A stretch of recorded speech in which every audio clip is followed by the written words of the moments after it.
Good afternoon, everybody. I just finished a meeting with my economic team about the current state of our economy and some of the additional steps that we should take to move forward.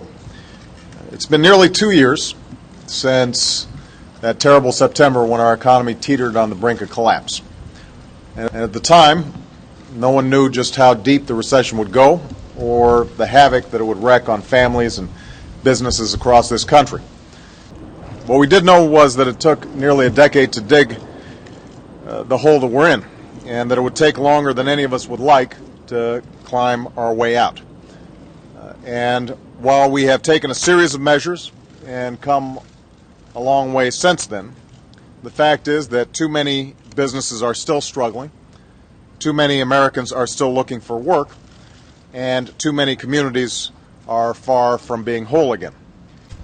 So, as Congress prepares to return to session, my economic team is hard at work in identifying additional measures that could make a difference in both promoting growth and hiring in the short term and increasing our economy's competitiveness in the long term. Steps like extending the tax cuts for the middle class that are set to expire this year. Further tax cuts to encourage businesses to put their capital to work creating jobs here in the United States.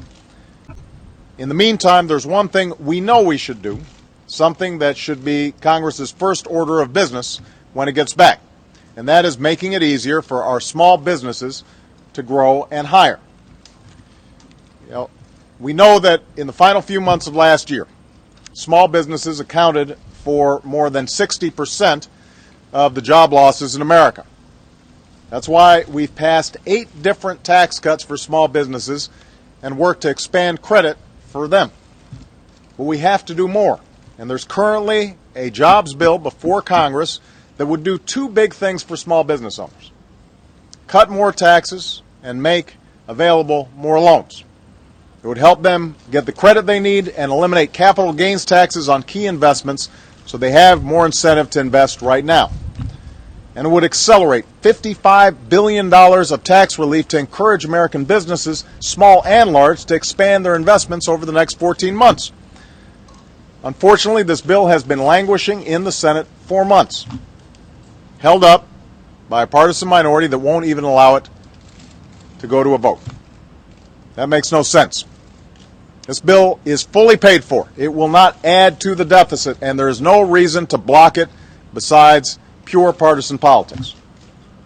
The small business owners and the communities that rely on them, they don't have time for political games. They shouldn't have to wait any longer. In fact, just this morning, a story showed that small businesses have put hiring and expanding on hold while waiting for the Senate to act on this bill. Simply put, holding this bill hostage is directly detrimental to our economic growth. So I ask Senate Republicans to drop the blockade. I know we're entering election season, but the people who sent us here expect us to work together to get things done and improve this economy.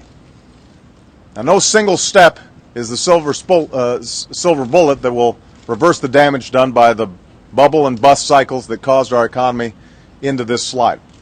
It's going to take a full-scale effort, a full-scale attack that not only helps in the short term, but builds a firmer foundation that makes our nation stronger for the long haul. But this step will benefit small business owners and our economy right away. That's why it's got to get done. There's no doubt we still face serious challenges. But if we rise above the politics of the moment to summon an equal seriousness of purpose, I'm absolutely confident that we will meet them. I've got confidence in the American economy, and most importantly, I've got confidence in the American people. We've just got to start working together to get this done. Thank you very much.